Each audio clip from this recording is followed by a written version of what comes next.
আমরা যখন এটা বুঝে বুঝে বলে যে আল্লাহ সব প্রশংসা তোমার, তখন আল্লাহ কত সব দেন, কেমন সব দেন। তামলাউল মিজান। হ্যাঁ, মানে আল্লাহ রসুলের ভাষাটাই আমাদের শেখা উচিত, কারণ আমরা কত কৌশল জানি, কতটুকু জানি, কিছুই না। নবী কি বলেছেন, বাস ওইটা। নবীজি বলেছেন, কে যদি আলহামদুলিল্লাহ পড়ে তার সব এত বেশি। তামলাউ, তামলাউ আল মিজান, মিজানের পাল্লাটা তামলা মানে পরিপূর্ণ হয়ে যাবে। তামলাউল মিজান মানে মিজানের পাল্লা পূর্ণ হবে। কেন হবে? হাকিকাতটা হচ্ছে, যখন বান্দা আলহামদুলিল্লাহ পড়ে, তার মানে প্রশংসা যখন আল্লাহর, তখন আর কিন্তু কোনো শিরক করার সুযোগ থাকছে না। মা সন্তানকে দুধ দেয়, পৃথিবীতে যদি শিরক করার কোনো সুযোগ থাকতো, তাহলে মা বাবার শিরক করার সুযোগ থাকতো, নাউযুবিল্লাহ। কারণ তাদের চেয়ে বেশি উপকার সন্তানের জন্য আর কেউ করে না, ঠিক কিনা? কিন্তু আল্লাহ তাআলা সেই সুযোগ কোন সন্তানকে দেননি। তো মাই যখন কোনো প্রশংসা পাওয়ার যোগ্য আছে না, আলহামদুলিল্লাহ বলে আল্লাহ তাআলা সবটুকু প্রশংসা নিয়ে নিচ্ছেন আল্লাহর কাছে। তার মানে শিরক, সৃষ্টি পূজা যেটাকে বলা হয়। এই যে ভারতের হিন্দুরা, ইহুদিরা, ওদের যে আকীদা, সেই আকীদার একটা মূল মন্ত্র হলো, যত সৃষ্টি তত স্রষ্টা। নাউযুবিল্লাহ। হ্যাঁ, এই জন্য দেখবেন বেল গাছের নিচে পুজো করতেছে, গাই গরু দেখে পুজো করতেছে, কারণ সৃষ্টির যত স্রষ্টা তত। এই জন্য বেল গাছও ওদের মাবুদ, গরু ওদের মাবুদ। নাউযুবিল্লাহ। কেন হলো? কারণ আলহামদুলিল্লাহ আল্লাহর এই কথা ওরা মানে না। তাহলে আমরা আলহামদুলিল্লাহ পড়া মানেই আমাদের সৃষ্টি পূজার মূলে আঘাত করা হচ্ছে। এখন বর্তমানে আধুনিক পূজা, কারণ এখন আধুনিক জামানা, আধুনিক পূজা হলো নেতা পূজা।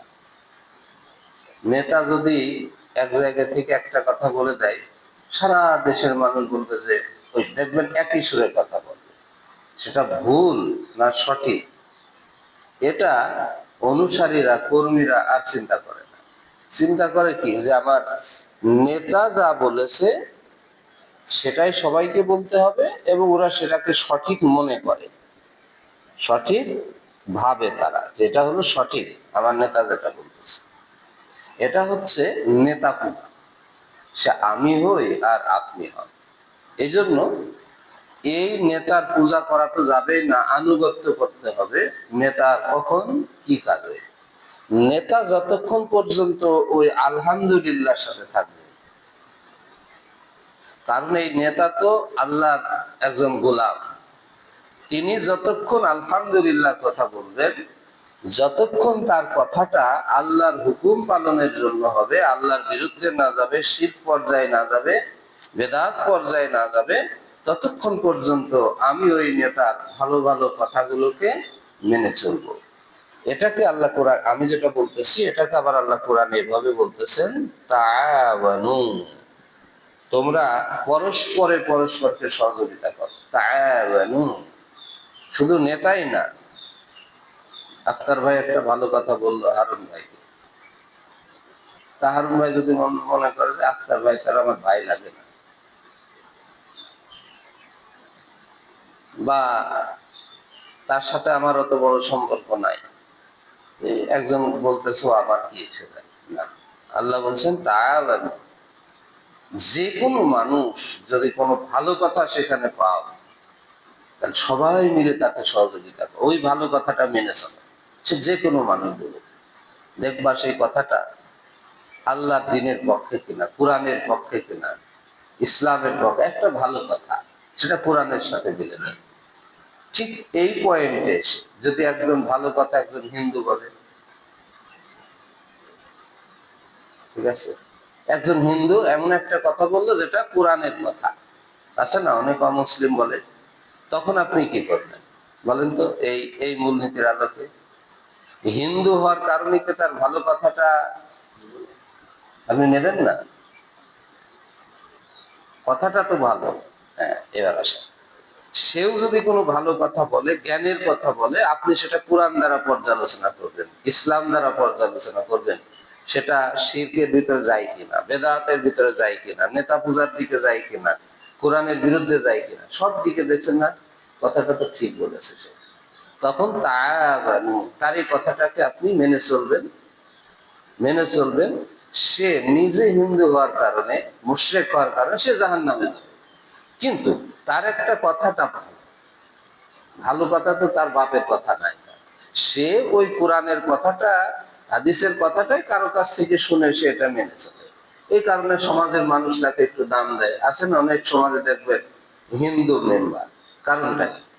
কারণ সে তার হিন্দু ধর্ম ওই মুসলিম সমাজে চালু করে না, সে চালু করে কি, সে মুসলমানদের রীতিনীতি গুলোকে রপ্ত করে নেয়, মুসলমানদের ভিতরে একটা সদ্ভাব এ করে, যার কারণে মুসলমানরা চিন্তা করে যে লোক তো ভালো, সে তারা আমাদের পুজো করতে পারছে না। এই কারণে দেখবেন যে অনেক জায়গায় হিন্দু চেয়ারম্যান, হিন্দু মেম্বার এটা হয়ে যায়। আমাদের মূল জায়গা হলো আলহামদুলিল্লাহ, সকল প্রশংসা আল্লাহ, এই পক্ষে যারাই থাকবে তার কথাটা আমাদের কাছে আল্লাহর কথা, রসুলের কথা হিসেবে গুরুত্ব পাবে। সেই ব্যক্তি ভদ্রলোক, সে ভালো কাজ করুক আর মন্দ কাজ করুক, তার হিসাব আপনি দেবেন না আমি দেবো? এখন পক্ষান্তরে একজন ভালো মানুষ, মুসলমানের সন্তান, ওই হিন্দু লোকটা একটা ভালো কাজ করলো, সেখানে ইসলামের বক্তব্য হলো তাআওয়ান, এই কথাটা শুনতে হবে, শোনা যাবে, সমস্যা নেই। এখন একজন মুসলমানের সন্তান এই ভালো কথা বলল, সে যে কথাটা বললো সেটা হিন্দুর পর্যায়ে চলে যায়, কিন্তু সন্তান সে মুসলমানের, নাম আব্দুল্লাহ, এমপি হয়ে গেছে, নাম হলো মিরাতুল ইসলাম, মনে করেন ইসলামের আলো। হম এখন সে কিন্তু কথা যা বললো তা শিরকের পর্যায়ে যায়।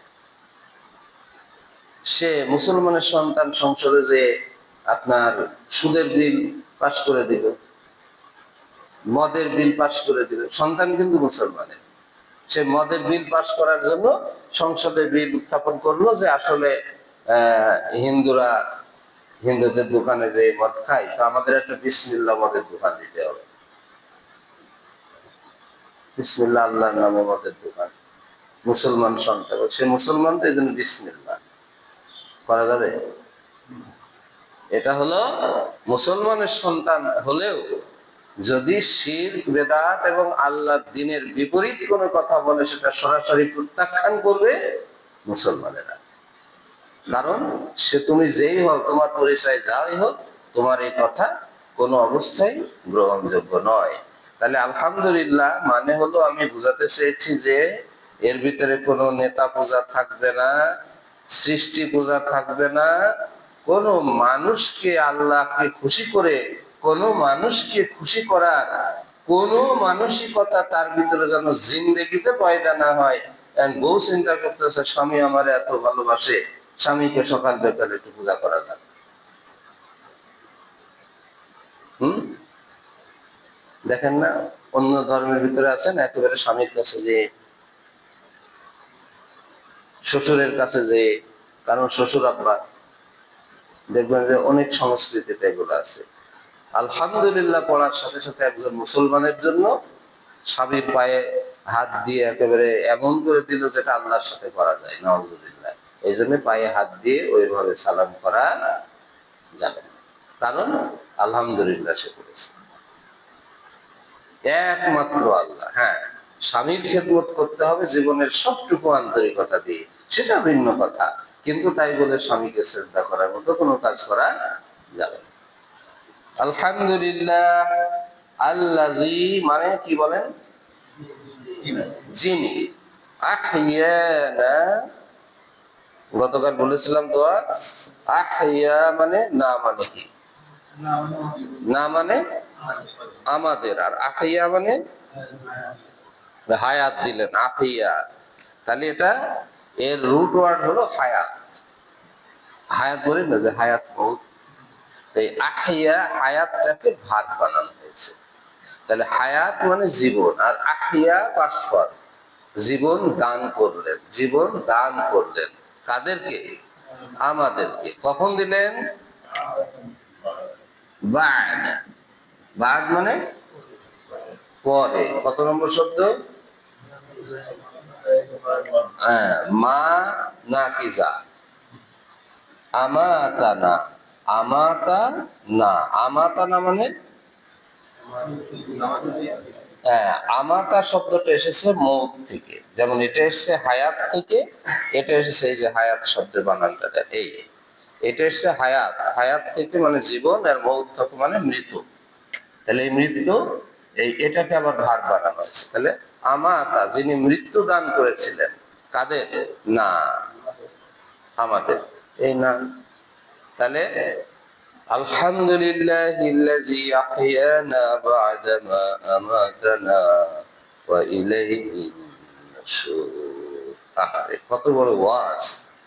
আমাদেরকে মৃত্যু দিন দান করে, এই যে রাতে আমরা ঘুমিয়েছিলাম, এটা হলো মৃত্যু। হ্যাঁ, আল্লাহ এটাকে মৃত্যু বলেছেন, যেটা একটা মৃত্যু। আমি যাদের জীবন ফিরিয়ে দিই তারাই কেবল দুনিয়াতে আর ফিরতে পারে, আর আমি যাদের জীবন ফিরিয়ে দিই না, এই ঘুমই তাদের জীবনের শেষ। ওয়া ইলাইহি, ওয়াও মানে এবং, আর ইলা মানে দিকে, আর ইলাইহি মানে হি হি, তাহার দিকে। হি ওই যে হু হুমা হুমা হুমা হুন্না, এবং তাহার দিকে। আর নুশুর মানে মানে সমবেত হতে হবে, তার দিকেই আমাদেরকে হাজির হতে হবে। সমবেত হওয়া মানে হাজির হওয়া। তাহলে আল্লাহর কাছ থেকে এসেছি, আবার মৃত্যুর পরে হাজির হতে হবে কার কাছে? অতএব ভাবার সুযোগ নেই যে দুনিয়া মস্ত বড়, খাওয়া দাওয়া ফুর্তি করো, কারণ এই দুনিয়াতে আল্লাহর হুকুম আপনাকে পালন করতে হবে। তাহলে আব্দুল হামিদ একটু তর্জমাটা শোনাও। আলহামদুলিল্লাহ, আলহামদু সকল প্রশংসা লিল্লাহি আল্লাহর, আল্লাযী যিনি আহইয়ানা আমাদের জীবন দান করেছেন, বাদ মানে পরে, মা মানে যে, আমাতানা মৃত্যু দিয়েছিলেন, আমাদের আমাদেরকে মৃত্যু দিয়েছিলেন, ওয়া ইলাইহিন নুশুর, ওয়া ইলাইহি এবং আমরা ফিরে যাব, ইলাইহি এবং তারই কাছে, তারই দিকে, তারই কাছে, আর নুশুর ফিরে যাব, বা আমরা সমবেত হব, আমরা হাজির হব। হ্যাঁ, হারুন ভাই একটু শোনান।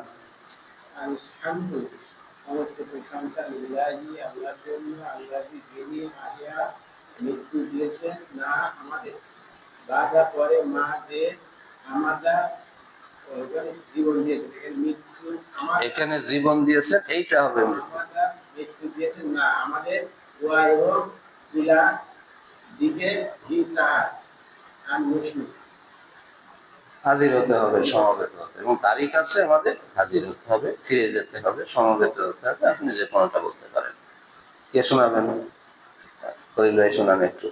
সকল প্রশংসা আল্লাহর জন্য, যিনি আমাদেরকে হায়াত দিয়েছেন এবং বাবা মা আমাতারা মৃত্যু করে আমাদেরকে মৃত্যু দিয়েছেন।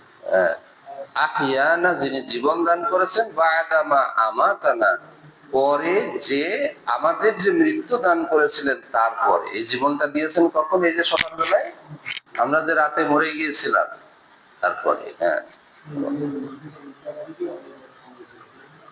ভাগ্নে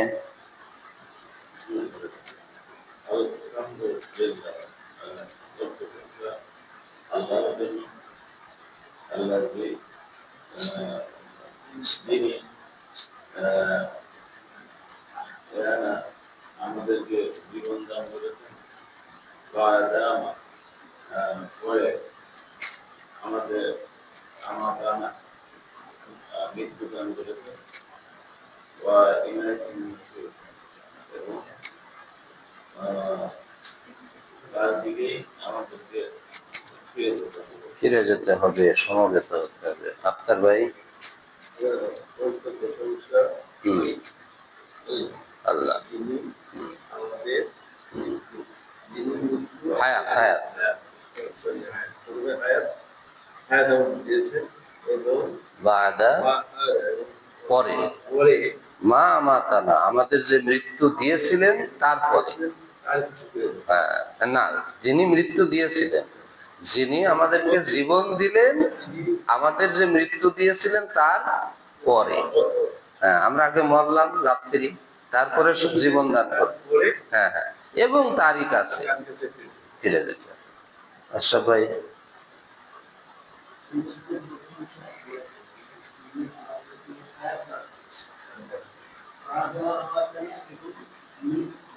দান করার পরে, পরে তারই কথা। ভাই পারবেন? বিসমিল্লাহ। আলহামদুলিল্লাহ আল্লাহ, যিনি আমাদেরকে হায়াত দিয়েছেন, বাদামা আমাতানা, আমাদের মৃত্যু দেওয়ার পর, এবং তারই কাছে ফিরে যেতে। বাস, এই তো হয়ে গেছে। সোহেল শোনাও বাবা। আলহামদুলিল্লাহ, সমস্ত প্রশংসা আল্লাহ তাআলার জন্য। আল্লাহ কি যিনি আপনারা জীবন দান করেছেন, আমাতানা মৃত্যু দানের পরে, এবং তারই দিকে মারহাবা। তাহলে এটা আমাদের ইনশাল্লাহ রপ্ত হয়ে গেল। এখন আমরা রেগুলার এভাবে পড়বো, অর্থ বুঝে বুঝে। তাহলে সুবিধা হবে কি, এক সময় দেখবেন যে আপনার প্রচুর মুখস্থ আছে আর বলছেন না, কারণ অর্থ জানা আছে। আমি তো বলতেছি যে আপনি বলছেন যে এখন সরাসরি বিয়েতে যেটা দেখা যায় একটু দিন শেষে ভাইয়ের সালাম করার বিষয়। হ্যাঁ হ্যাঁ, একদম হারাম। না, সচরাচর একটু এতে দেখা হুম, যায়। হুম, হুম। আচ্ছা, জি। আরেকটা